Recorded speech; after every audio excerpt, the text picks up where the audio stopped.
El principio de que la historia es otra forma de ficción es casi tan vieja como la historia misma, aunque los argumentos empleados para defenderlo han cambiado profundamente. Como sugiere Todorov, no hay casi nada nuevo, incluso en la afirmación de que todo es una interpretación, excepto la euforia que ahora rodea dicha aseveración.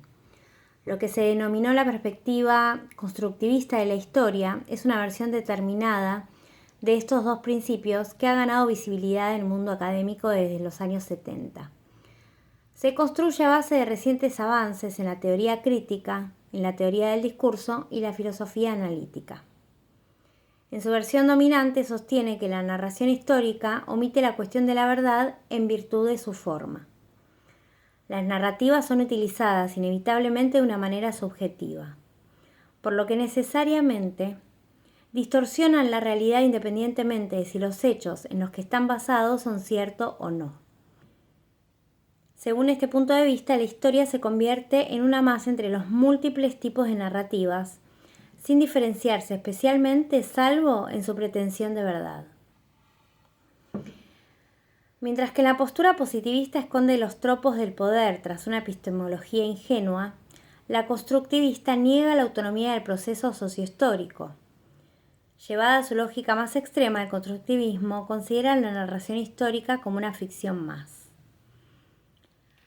Pero ¿qué convierte a algunas narrativas y no a otras en suficientemente poderosas como para pasar como historia aceptada, sino la propia historicidad? Si la historia es solo la historia contada por aquellos que vencieron, ¿cómo vencieron en primer lugar?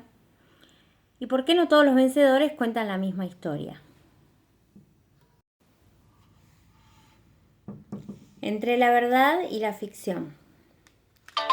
Cada narrativa histórica renueva una afirmación de verdad. Si escribo una historia describiendo como la entrada de tropas de Estados Unidos en una prisión alemana al final de la Segunda Guerra Mundial aniquiló a cientos de gitanos, si afirmo que esta historia está basada en documentos localizados recientemente en archivos soviéticos y corroborados por las fuentes alemanas, y si invento tales fuentes y publico mi historia como tal, no he escrito una ficción, sino que he elaborado una falsificación. He violado las reglas que rigen las afirmaciones de la verdad histórica. Que tales reglas no son las mismas en todos los tiempos y lugares han llevado a muchos investigadores a sugerir que algunas sociedades, no occidentales por supuesto, no diferencian entre ficción e historia.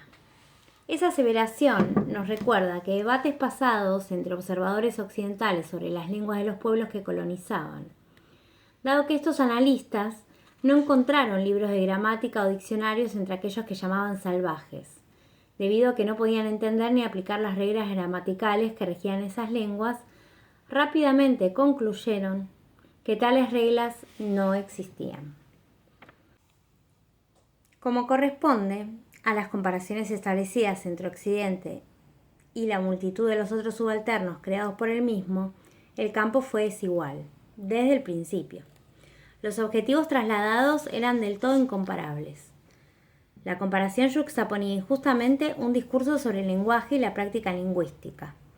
El metalenguaje de los gramáticos demostraba la existencia de una gramática de las lenguas europeas. El lenguaje espontáneo mostraba su ausencia en cualquier otro lugar. Algunos europeos y sus estudiantes colonizados veían en esta supuesta ausencia de reglas la libertad infantil que asociarían con el salvajismo, mientras que otros vieron en ella una prueba más de una inferioridad de los no blancos. Ahora sabemos que ambas visiones eran erróneas. La gramática funcionaba en todas las lenguas. ¿Se puede decir lo mismo sobre la historia? ¿O es la historia tan infinitamente maleable en algunas sociedades que pierde su reivindicación diferencial de la verdad?